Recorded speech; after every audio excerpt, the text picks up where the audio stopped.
I've got two different oscillating waves being added to each other. And I think what happens could be some erratic stuff. It's just that eventually, what's going to happen as t gets really large, if a is positive, isn't this thing going to get really close to 0? Yeah. So for that reason, I sometimes refer to this as my transient solution.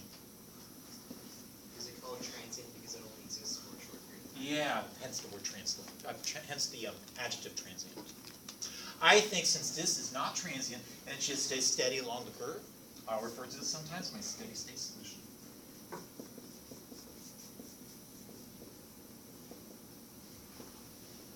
So you guys also do is adding more vocabulary. Some engineers attribute to these solutions, even though you and I, mathematically speaking, have already been solving some of these defects. But why don't you check out something like this?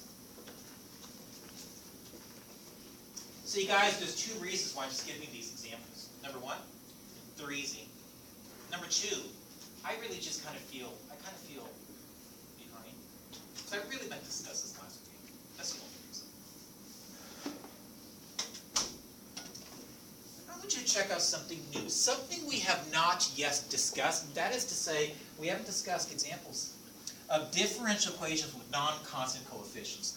I confess, I came to class and said the variation of parameters technique is really nice for us. Number one, it allows us to solve DEs for which my forcing function is not one of our traditional ones. But it's also nice that the variation of parameters technique because unlike the method of undetermined coefficients, it applies to DEs with non-constant coefficients, and this is certainly an example of one. Actually, all four of them are. And whenever I walk backwards and add an extra factor of x for each term I walk backwards on, I sometimes refer to this as a Cauchy-Euler differential equation. It's pronounced Cauchy? Cauchy? How do you pronounce that? Cauchy? How did you just pronounce that? Well, it's a Why? French name, right? So it's CH is going to be. Isn't it Cauchy? Stop that. Cauchy Euler? I always say Kashi. Do you really? Yeah. It's traditionally pronounced Cauchy. It's awkward. Is it really? How can anything French be awkward? So you guys, if I have a DE this x squared y double prime plus, I don't know, maybe some coefficient a sub 1 times x times y prime plus another constant a2 times y being equal to 0. Let's going to talk about such a DE, such a Cauchy-Euler DE, which is homogeneous in this case. I would like to rewrite it so I eliminate the x and x squared components of the coefficients for y prime and y double prime respectively. And I got a little gimmick to do that. I want to allow x to be nothing more than u to t, which by the way means t is going to be equal to the natural log of x. Oh, no, I want to say something else too. You guys, in this section of the book, shoot. I'm sorry, I don't know what section I'm in. Section 6.8. I did go through this section. It's really, really long. And the author's technique for diving in here and doing things is really different from my approach. And my approach doesn't get so elaborate. I think the solutions are obvious with what they are, doing it in an alternative way. So do you mind if I deviate from the text a little bit? Deviate from the text.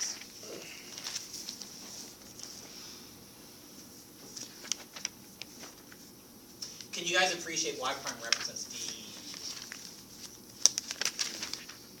dx? So you're telling us just to ignore the text in 6.8? No, I didn't mean to do that. I didn't mean to be clear. I'm just Okay. simply saying my approach is completely different. That's all I'm saying. Do you mind which approach we use? No, not at all. Okay. I will not mind which technique you use. But you guys, I want to just rewrite the DE, so I eliminate in the end these coefficients involving, well, the x and x squared components of those coefficients. What did you say about dx dt? What is dx dt in this case? Well, if I differentiate x with respect to t, what do I get? U of t. So if I were to differentiate, say, for example, my y with respect to one of these variables? Which one? How about x first? So what would this give me?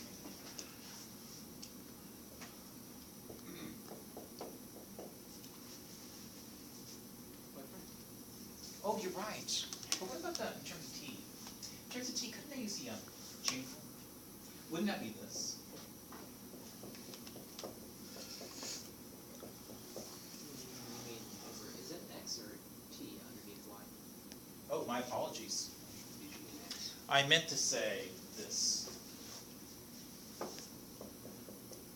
Now I'm all confused. What's that? I don't see it. No, I apologize. That was my mistake. Is that using a chain rule? Michael? If you, yeah, if you're drawing out like a tree diagram, you go from y to t, and then from t to x, and that's what you just brought out. No, I agree. I agree. It's just in this particular example, I think this is going to be kind of cumbersome because I think dt dx is 1 over x. 1 over x. But what about dx to t? What would that mean? E to t. I think it's just e to the t, which by the way is just x. So now check out what happens over here. If I were to take into consideration something like the derivative of y with respect to t, I think I can interpret that as nothing more than dy dx times dx dt is just that dy dt is, well, just itself. But I do think another name for dx dt is just, anybody? What's another name for this? E to the t. Yeah, it is e to the t. Give me another name for e to the t. Ooh, shoot, that's nice. Look what I just done. I suggested that in this differential equation up here, in making the substitution, I get to rewrite the middle term as nothing more than a sub 1 times dy dt.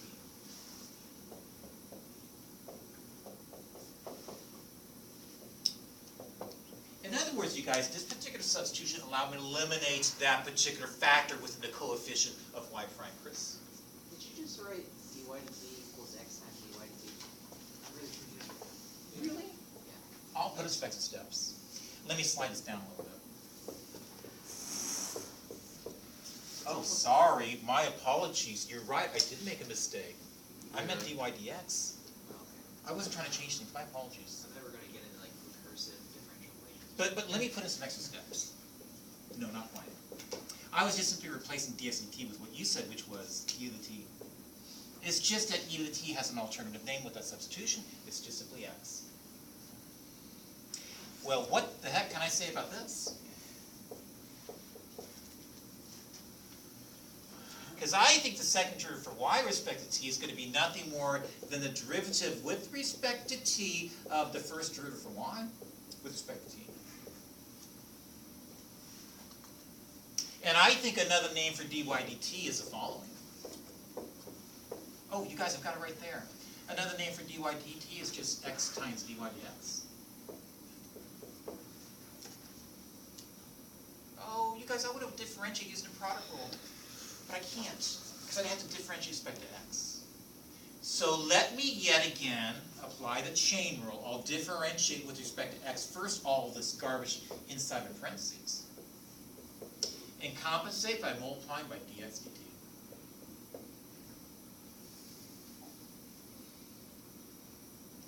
Can you do that with the chain rule? Absolutely, that's what the chain rule says. Yeah. Okay. And now that I've got the legal right to differentiate with respect to x, I'll do that. And in using the product rule, I guess I've got the first times the derivative of the second plus the second times the derivative of the first. Oh, I forgot the lingering dx dt. That being the case, continuing to simplify, you guys, what was another name for dx dt? It was. Oh yeah, it was. So I guess I get this.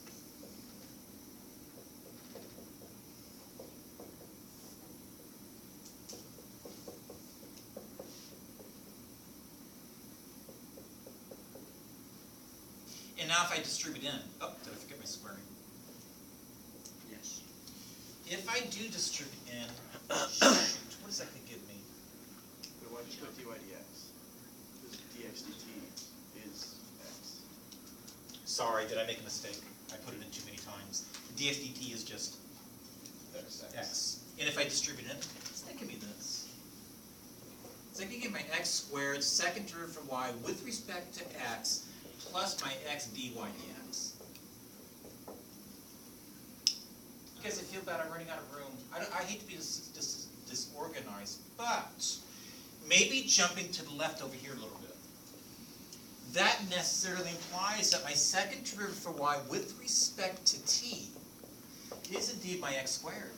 Second derivative for y with respect to x. Do you guys mind if I rewrite that again? That x dy dt, excuse me, that x dy dx, Yes. isn't that just simply this? What? Shall I say? The x squared second derivative for y with respect to x, which is what I'm trying to get rid of, could be interpreted as a second derivative for y with respect to t minus my dy dt. If you guys allow me to take what the heck is inside this box, lift it up off the inkboard, slap it in for the very first term over here in the original dE, I think another name for x squared y double prime is nothing more than, you guys help me, I took off my glasses. Is it this? Is it minus dy dt?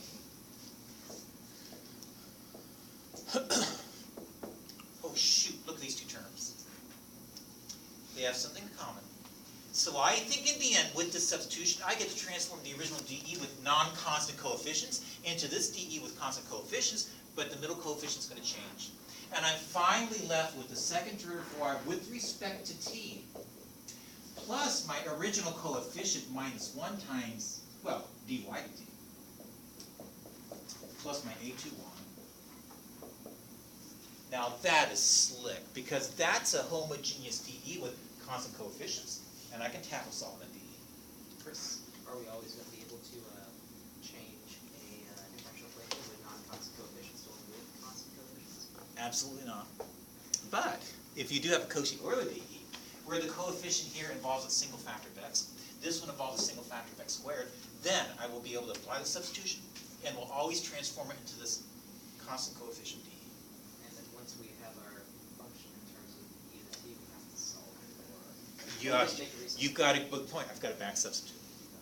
I do, because it's basically making a use of. So, what exactly does the book do differently? It does not make my substitution. And therefore you have to break this into multiple cases. And depending what case you're sitting in, you have to remember what the solution is like. Okay. I remember nothing. If I make the substitution, I for free have proven it to you guys in Exam Board that the dE transforms into this one, which I can solve piece of cake. Are you always going to make that substitution then? Whenever I've got an x here and an x squared there, yes. Yes. Okay. I will always make the substitution, and I prove to you without specific constant coefficients, But- this is always going to. Are these always going to be the cases that we see in this part of the book? I mean, is it just going to be in terms of Yeah, x there are squared no and x? tricks, and by the way, the author doesn't even go into other types of non-constant coefficient dEs. There are some, but this is one that pops up more frequently. Okay. Where are you getting the one being subtracted from A1 in the second term of your I got it from substitution? this. If you allow me to take a colored pen like this blue one, take a peek at what's inside the circle. I think this came from replacing this expression with it. After all, through all my work of black over here, I realized what's inside this blue circle is nothing more than that first term of the original dE. It's really because I generated an extra term involving dy dt when I related second derivative for y to second derivative for y with respect to t and x. That's really where it came from. Do you think we could? But in the A sub 1 minus 1, where's Well, here's a coefficient of dy dt here. It's a sub 1. Here's a negative 1 coefficient of dy dt. I was just factoring out a dy dt from those two terms. Nothing. Okay? Is there a general form when it's more than just second? Like if we have x cubed quadruple? You know what? I don't know the answer to your question. I don't know. I haven't come across it.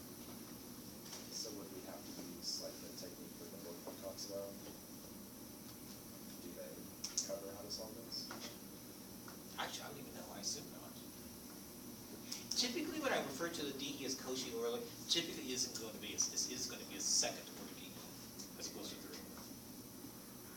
What? Okay, so the thing where it says dy dt, and then at the bottom it reduces to x times dy dx, you took that and replaced the a1 term, I'm guessing? Or, So were you looking down over here in the blue circle? no, just above that. At. Now, with this piece right here, I already had this in my DE. Okay. So the second term of the very original top DE had A1 times this stuff. Now, in the DE transform below, I rewrote that term as A1 times this thing, because it's equivalent. But look at the beauty behind this. This is the original second term of the differential equation. It had a non-constant coefficient. But I get to replace it with this term, which, by the way, has a constant coefficient. No x's and no t's. Chris? How do people come across these kinds of? That was a good question. Typically, what happens, particularly in engineering, is an engineer will be working on a similar type of problem over and over again, and he sees consisting with the type of DE that he has, and so he or she will dive in and start solving that DE in general. So does he do something different? Yeah. Wow, I did not know that. He actually gives you a generalization into higher order DEs, no matter what the order of the DE is. But I have to confess, when you look at the types of solutions he has, they look complex. You have to remember the form. I just don't. So, doing higher order with my technique, try to think about it. Because I'm getting the suspicion that with my technique, replacing the x cubed third derivative is going to be a little more complex. I'll have to play with that. Can you maybe do another example? Do we have time? Oh, I haven't done any examples yet. Wasn't this an example? Oh no, this is my theory. Oh, okay. Before you do an example, can you just say in a sentence what, just describe what a Cauchy-Euler DE is? Yes, it's this simple. If you can take your DE and express it in this form here, it's Cauchy-Euler. So any DE with a form where the coefficients are non-constant. Quite the contrary. Notice my A1 and A2, they aren't functions in X. So A2 is just a constant, A1 is just a constant, but I think this is the coefficient of y prime, it involves one factor of x. This is the coefficient of y double prime, it involves one factor of x squared. And so if your DE has a quality, also classified as second order Cauchy. You guys take a peek at my first example. Let's solve it. By the way, better instructions. Let's try to solve it in 60 seconds. Because I think with my first example, if I allow x to be equal to e to the t, then I think the DE transforms to this second derivative for y with respect to t, plus, I'm getting lost with these numbers, plus, about 5 halves, dy dt, being equal to, or excuse me, I misspoke, minus 3 halves. Y is set equal to 0. Huh. That being the case, the underlying characteristic equation is this. Can you just show me your steps there? Yeah, I just simply took my coefficient, 7 halves minus 1. subtracted 1 from it. Okay. We wrote in terms of t's, not x's. And that being the case, here's the corresponding characteristic equation. So you're telling me that all we need to know is this bottom part. But it wouldn't do you any good without knowing the top part. I'm saying if you got Oh, a I know. DE in this form, you can transform it into this DE that has no x coefficients. The beauty behind this is that when you look above this DE right here, above my brace, it doesn't have any x factors. It doesn't have any coefficients that are non-constant. That's why I think that substitution over there, oh, excuse me, that's why this substitution is such a slick substitution. And you've got to confess, since now I got constant coefficients, I can write the corresponding characteristic equation. Getting rid of my fractions because I'm tired, it makes my life easier. Did I make this example up so it factors nicely? 2r minus 1 and r is a plus 3? I agree. That being the case, my two roots are going to be positive 1/2, negative 3. And so, I think my solutions for the DE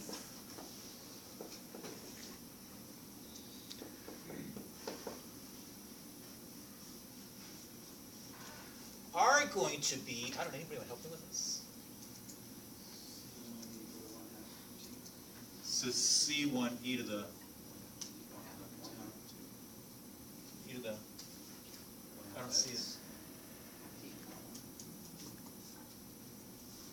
well, doesn't this really mean I'm gonna have something like e1 half to the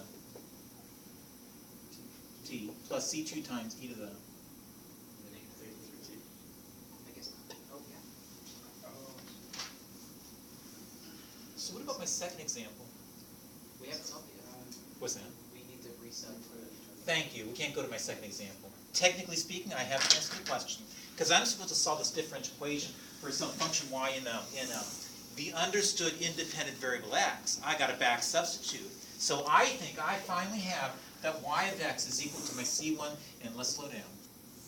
T, technically speaking, is the natural log of x. And if I replace t with natural log of x, doesn't that bring the 1/2 up in the exponential position? My natural log and natural exponential base cancel. Am I not simply left with the square root of x? With my second term, if I here too replace my t with the natural log of x, bring the -3 up in the exponential position. Composition gives me cancellation with the natural exponential and logarithmic function. Isn't that simply going to leave me with the 1/x cubed? Do you guys agree? I'm done. It's that fast. But you guys, my second example is just as easy as my first. Do you think we can skip it? Because my first two examples are really homogeneous DEs. Can we get something a little What, the second more one, or the third one? Yeah, my third example is a nice one. Yeah. At least it's non-constant, excuse me. It's a non-homogeneous DE. So, let's dive in. My third example. And it may be my last example. Where I've got my x squared business plus my 2x. Can you guys give me the rest?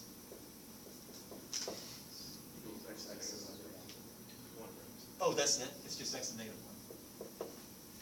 So I will yet again break this up into the homogeneous case and the non-homogeneous case. And when it comes to the homogeneous case, I'm going to make a substitution. I'm going to allow x to be equal to e to the t. And if I do that, the corresponding underlying DE I transform to is going to be nothing more than my second derivative for y with respect to t plus dy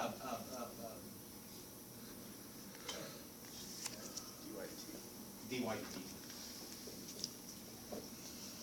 being equal to 0. Remember, I'm in the homogeneous case. Well, that means r squared plus r is equal to 0. But that means my solutions are going to be of the form, let's see, that's yc of t being equal to c1 e to the, I think you have a complex solution. do I? Yeah, wouldn't it just be negative t plus c2? Sorry guys, this time I'm stalling because I am tired. Oh, I don't like it. It's in terms of t's. Let's convert back. So yc of x is going to be equal to c1 1 over x plus c2. That cost is not going to change. And I maintain that what this really means is that in the non-homogeneous case,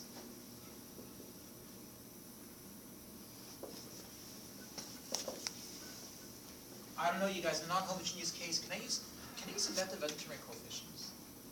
No, because you have non-constant coefficients. Yeah, I agree with that. And so I think I'm kind of stuck. I have to dive in and use my variation of parameters technique, where I will think of my solution in the particular case, in other words, a non-homogeneous solution, as being nothing more than u1 times my y1 plus my u2 times y2. Just one. But I have to confess, this solution has to satisfy the system of equations. You guys, I'll get rid of this. This solution has to satisfy this system of equations, namely that u1 prime times my y1 plus my u2 prime times my y2 is equal to 0, and my u1 prime times my y1's derivative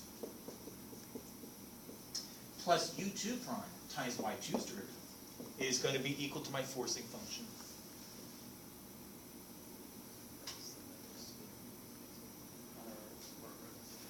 One over.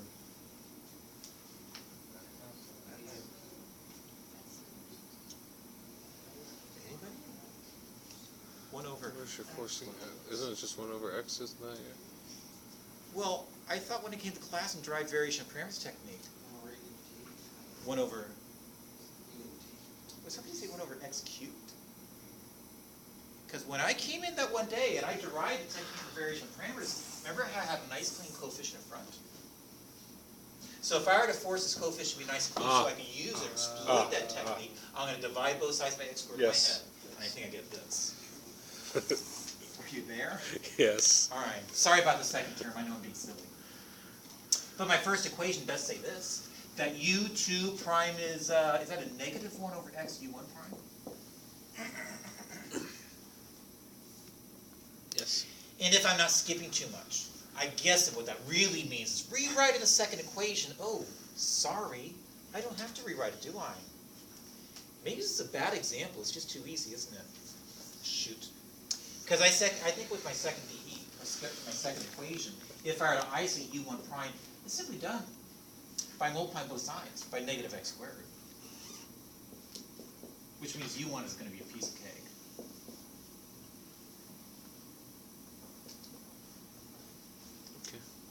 So, a really quick question, and this is just about the variation of parameters, because I went home last night and because I decided to do all the homework again because I was doing it using greens, and Yes. decided to do it your way. And there are a few problems where I just ended up with something really scary that was not integrable. So, You have to is, show me.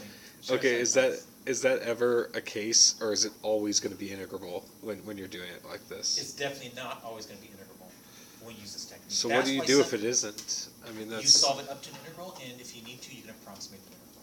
you can approximate it using what, like a graphing calculator or something like that, or Well, if you had bounds of integration, I don't know, you could use Simpson's rule, I guess. So- But without bounds of integration, you would use a power series to approximate that integral.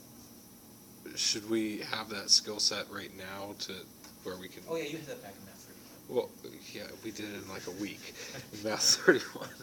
I really need to brush up on that. But Bradley, that's why some people really prefer Green's formulas, because you can immediately write the solutions down. I and love you can write Green's them out to formulas. the- It seems really nice, but you said that you don't want us using that. I just think it devoids the whole technique, the process. of So applying if I variation. got to a point where I got something that was really scary and non-integrable, could I use Green's formulas? At that point, you would end up with what you would have with Green's Okay. formula. Okay. I don't think it'd make any difference at all. All right. But that's why some people like Green's formulas, because you can immediately write the solution and say, well, yay or nay, can I value this interval? Okay. If the answer is yes, continue on and get a solution and close the form. If the answer is no, rely on some approximation technique. Okay. But you guys, I think I can just easily solve for u2. After all, u2 prime is nothing more than negative 1x times, well, u1 prime. That's just another negative 1 over x. Oh, shoot, that's going to make my life a piece of cake. Now, anti-differentiating, I guess u2 is nothing more than negative 1 over x. And putting things together, I suppose that means my y sub p of x as a function of x is nothing more than my u1 times 1 over x. Plus my u2 times 1. And finally, my general solution is going to be nothing more than the sum of my complementary solution with this particular solution. And you guys, I'm way too far away from the board. My last line for today, what can you tell me about the y sub c? What's the complementary solution? 1 over x.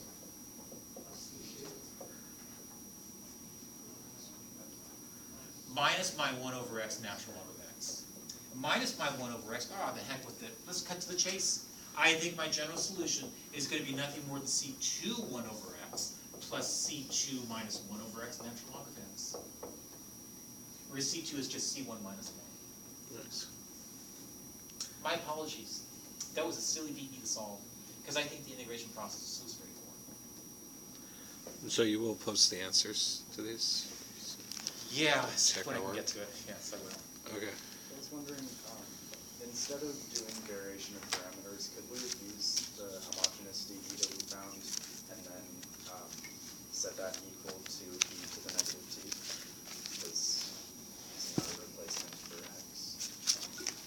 And then That is perfectly valid, and I can see in some cases that might be easier. then you should be able to do a method of undetermined coefficients, because you would just have constant coefficients in your dv. In this particular example, I agree. Then you could use a method of undetermined coefficients. You just wouldn't back substitute in terms of x to the very end. Yeah. And use that backward substitution, t is a natural log of x. And you're right, in this example, you do get an e to the negative t. So in this case, that might have been easier. Well, you have to confess, that wasn't bad. So you were saying using s of c of x equal to e? Yeah, what Daniel's saying is this. He's saying, keep everything in terms of t's, and use this as your y1, and this is your y2 over here. But keep this, or turn this back into t's. And so replacing this x with e to the t, your forcing function becomes e to the negative t. No, I just meant don't even do change of parameters like that. Just treat that as like y double prime plus y prime equals. Yeah, that's fine. He's also saying this. He's saying don't go to variation of parameters technique. Since when you replace x with e to the t, this becomes e to the negative t as one of your standard functions for which we can apply our method of undetermined coefficients. But you could have gone either way. I agree. So everybody, homework. I've got a few minutes.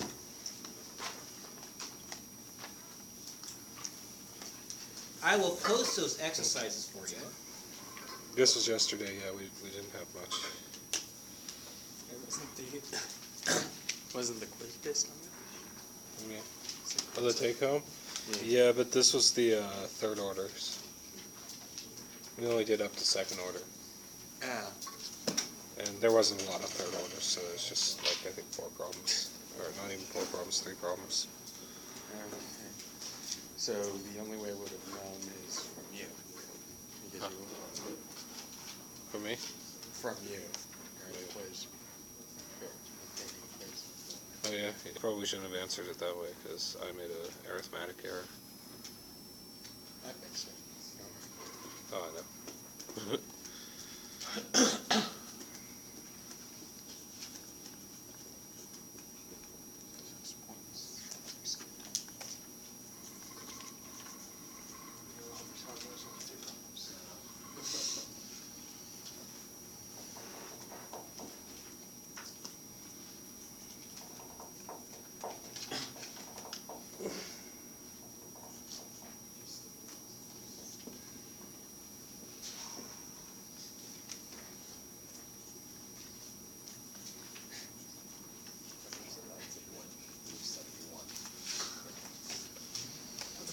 That would have sucked so hard. What? Wait, what was that? I didn't hear. Oh, he thought it said 1 through 71. Before it.